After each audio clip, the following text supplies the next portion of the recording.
Lalu saya Ajaran Saputra dengan NIM 6101221. Saya Alam Firmansyah NIM 086. Saya Muhammad Ibu Rahman, NIM 097. Saya Rangga Pasmiti dengan NIM 107. Tadi teman-teman ingin melakukan observasi wawancara mengenai dampak teknologi dan juga media sosial. Jadi catur olahraga teman-teman. Kita mengambilnya seperti Ranggo Muay Thai Boxing. Assalamualaikum warahmatullahi wabarakatuh. Saya Catra Laksana Sakti. Di sini saya akan menjelaskan bagaimana platform media sosial mempengaruhi atlet dalam berkomunikasi dengan penggemar, teman maupun publik atau pejabat. Di sini saya akan menjelaskan pertama yaitu media sosial.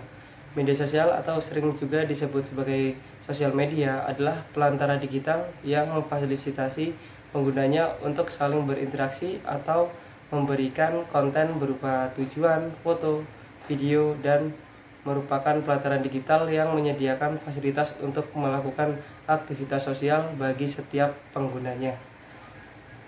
Dalam atlet dan media sosial dapat menjadi kombinasi yang mudah berubah. Namun jika dipikir sebelumnya, platform seperti Twitter, Instagram, dan Facebook dapat meningkatkan citra publik para pemain atau atlet lebih jauh lagi di karir mereka. Media sosial menyediakan platform yang kuat bagi para atlet untuk berkomunikasi dengan penggemar, teman antar atlet, keluarga, dan publik. Dengan adanya platform ini, atlet bisa berinteraksi langsung dengan penggemar tanpa harus bertemu langsung. Namun pengaruh sebagian besar atlet di media sosial dibatasi oleh ketakutan akan dampak yang dapat merusak karir mereka, seperti perilaku yang kurang baik dalam menggunakan sosial media. Contohnya seperti waktu itu pemain sepak bola yaitu Hansa Muyama. Saat masa top performanya, ia membuat story Instagram foto makan nasi padang dengan caption pemain sepak bola juga manusia, makan nasi padang dan gorengan gak apa-apa, yang penting halal. Gitu aja repot.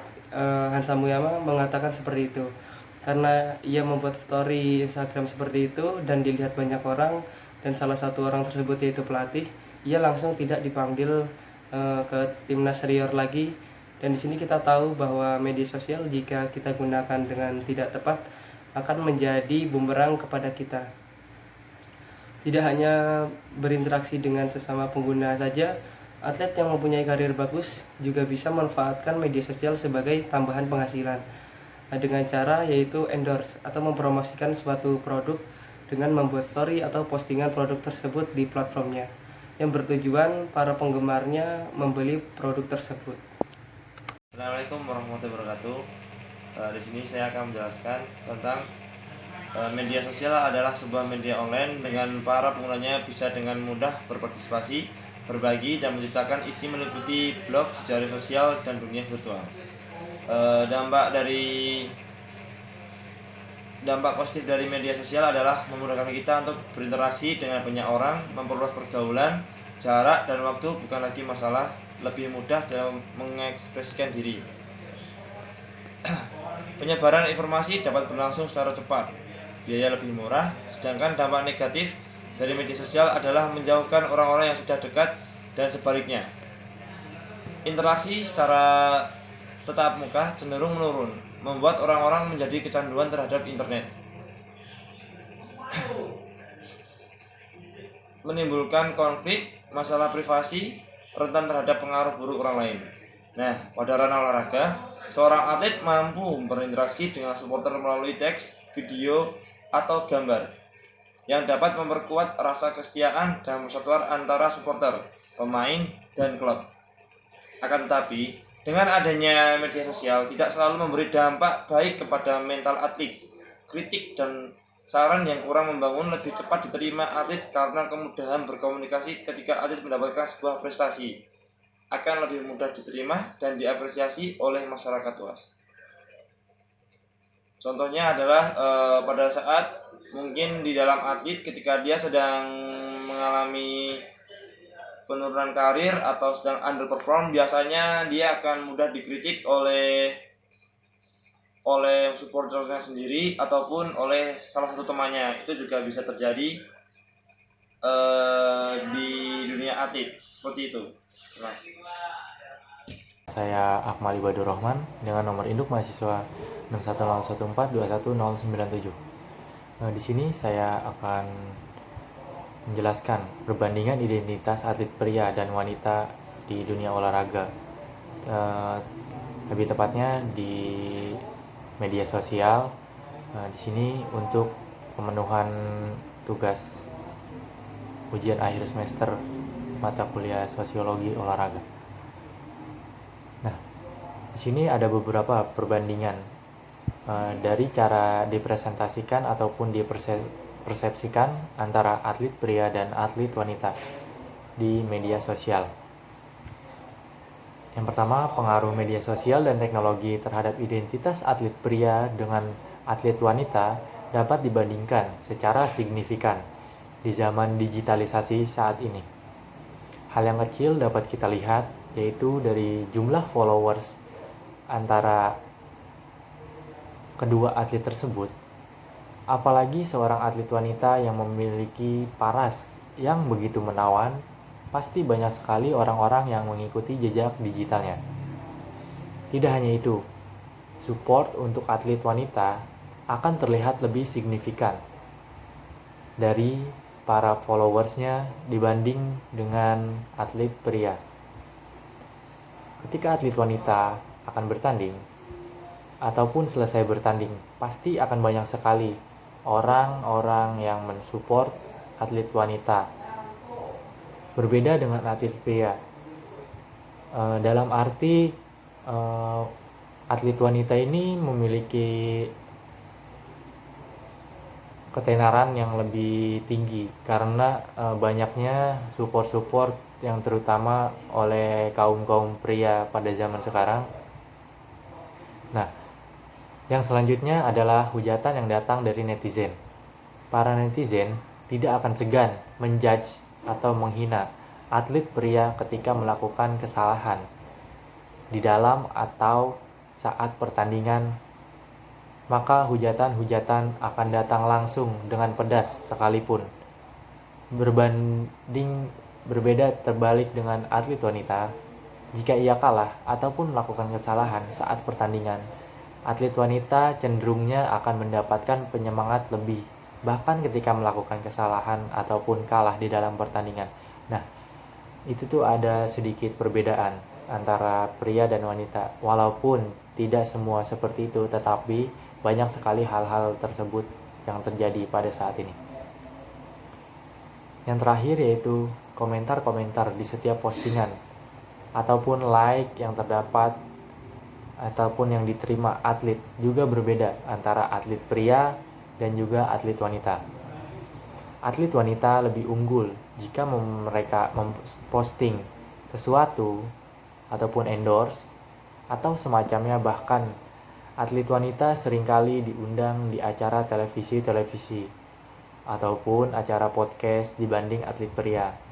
Karena dari pihak yang mengundang ingin viewers pada kontennya lebih banyak jika mengundang atlet wanita. Karena followers atlet wanita itu cenderung lebih banyak dibandingkan followers atlet pria.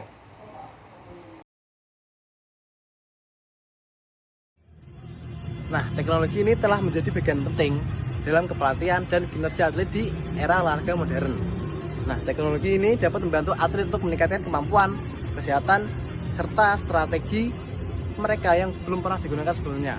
Beberapa contoh teknologi yang dapat digunakan oleh atlet yaitu yang pertama ada perangkat pelacaan kinerja, yang kedua ada analisis data, yang ketiga ada simulasi dan tiga itu. Yang pertama saya akan menjelaskan yang pertama yaitu perangkat pelacaan kinerja. Nah, alat ini dapat membantu untuk mengukur aspek kinerja atlet seperti jarak, kecepatan, denyut jantung, kalori, dan lain sebagainya.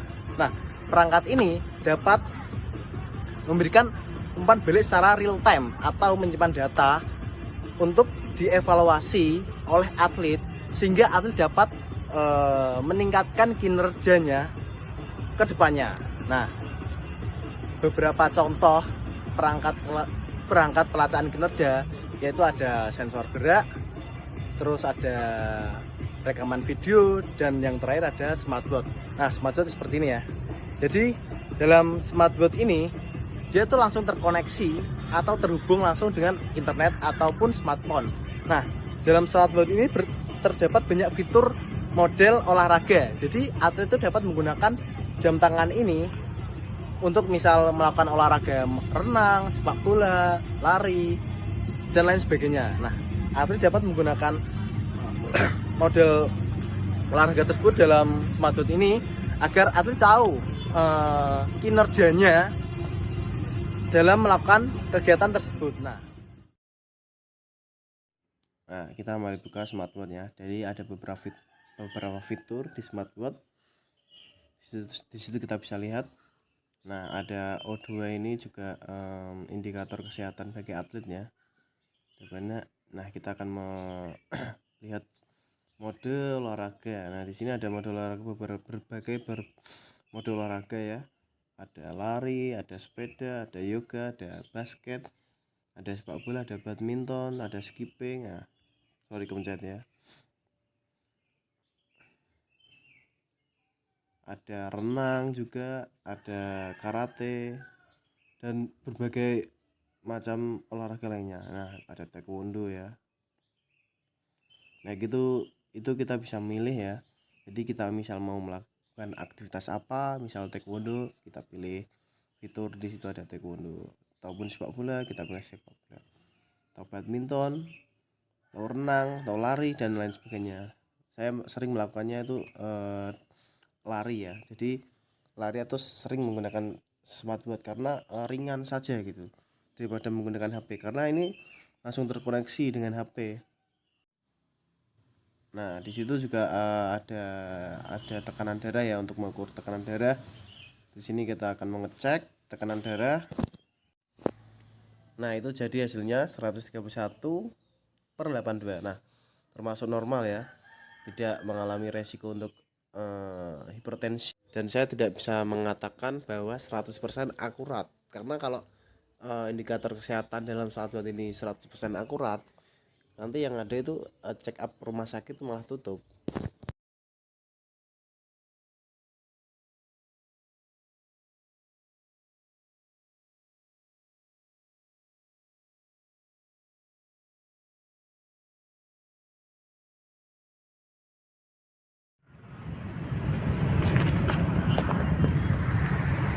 oke, yang kedua ada analisis data. Jadi analisis data ini adalah proses mengumpulkan, mengolah, dan menginterpretasikan data kinerja atlet dengan cara menggunakan perangkat lunak, algoritma, serta kecerdasan buatan, yaitu AI. Jadi analisis data ini dapat memberikan wawasan yang sangat dalam bagi atlet untuk mengetahui kekuatan, kelemahan, dan pola atlet. Serta analisis data ini dapat memberikan saran kepada atlet untuk meningkatkan kemampuannya atau kinerjanya agar atlet sendiri dapat menjadi lebih baik ke depannya. Nah, ada beberapa contoh teknologi yaitu analisis data ini. Yang pertama ada aplikasi kepelatihan. Dan yang kedua ada dashboard statistik. Dan yang ketiga ada spot analis. Nah, nanti akan saya jelaskan mengenai spot analis. Nah, seorang analis olahraga atau sport analis adalah individu yang memeriksa dan menganalisis data, statistik, dan kinerja atlet atau tim untuk memberikan wawasan dan pemahaman mendalam mengenai aspek-aspek tertentu dalam dunia olahraga. Analis olahraga menggunakan pendekatan analitis untuk membantu pelatih, pemain, dan organisasi olahraga membuat keputusan yang lebih baik. Dan ini adalah salah satu contoh analisis dalam permainan sepak bola.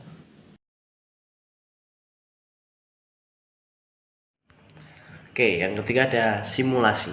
Nah, simulasi adalah teknik yang mereplikasi situasi atau lingkungan olahraga, baik nyata maupun imajiner, dengan menggunakan perangkat keras, perangkat lunak, atau virtual reality. Nah, tujuannya adalah memberikan pengalaman belajar atau latihan yang lebih realistis, menarik, dan menantang bagi atlet. Contoh perangkat simulasi meliputi treadmill, simulator balap, atau headset VR. Nah, seperti yang saya pakai ini adalah headset VR. Nah, ya seperti ini ya bentuknya ya.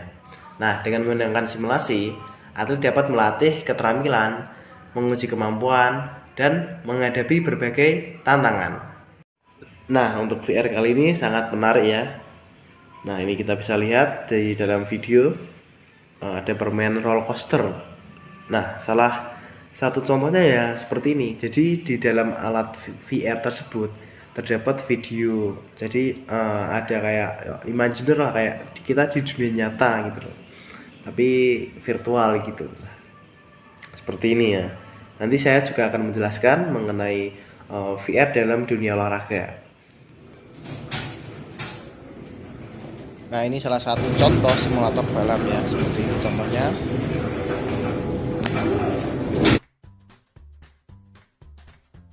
Nah, ini adalah salah satu permainan tenis meja dengan menggunakan VR.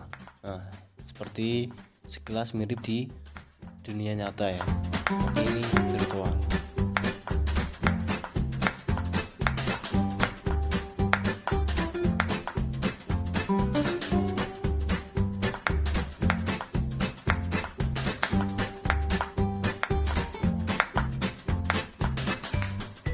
Oke, teknologi tidak hanya mempengaruhi cara atlet dilatih dan memahami kinerja mereka sendiri, tetapi juga membentuk persepsi publik terhadap keunggulan atlet.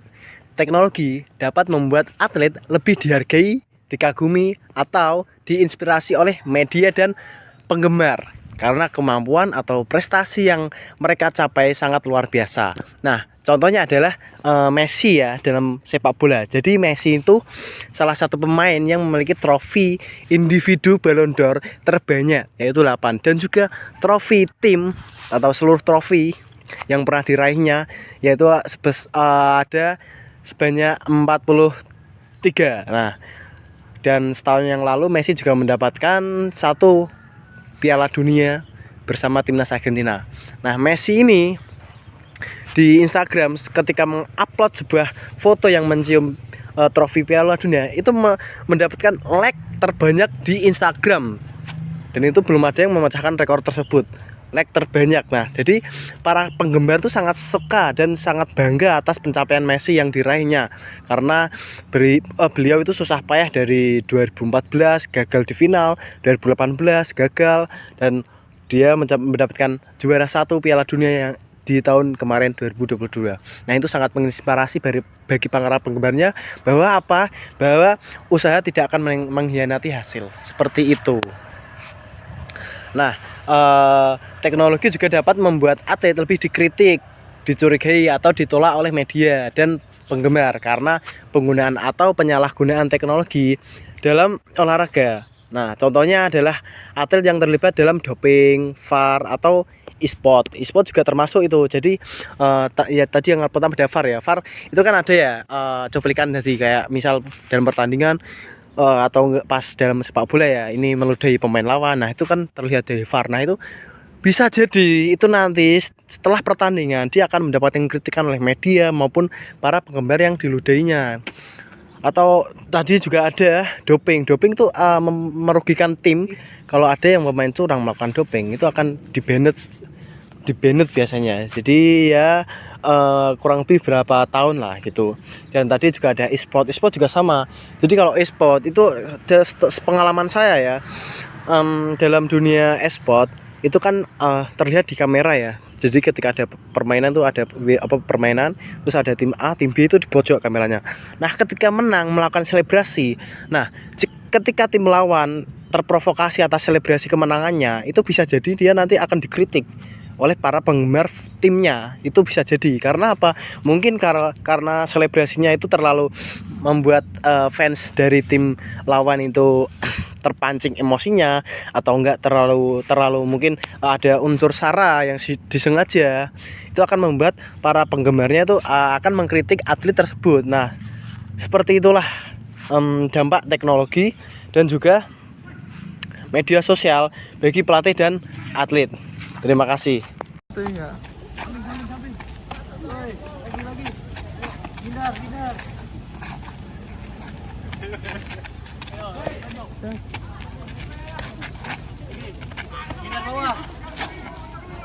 Jangan ngapain sih latihan kayak gitu, nggak ada tekniknya. Mau biar teknik bener nggak? Mau biar tekniknya bener nggak? Ya maaf, kita masih pemula soalnya kita belum tahu latihan yang bener tuh kayak gimana. Tapi kamu mau serius bener nih? Kalau mau serius bener, aku ada tempat latihan. Nah, tempat latihan besok aku ajak ke sana. Mau ya Dil ya? Oh. Ntar latihan bareng apa tarungku ini? Mau? Oke. Oke. Yuk. Ayo. Nah, ini latihan untuk boxing, berbobot, prestasi banyak. Yang di sarplasnya dilihatin. Bikin sarplasnya banyak. Ngapain latihan sendiri kayak di mereka berdua tuh dilihatin.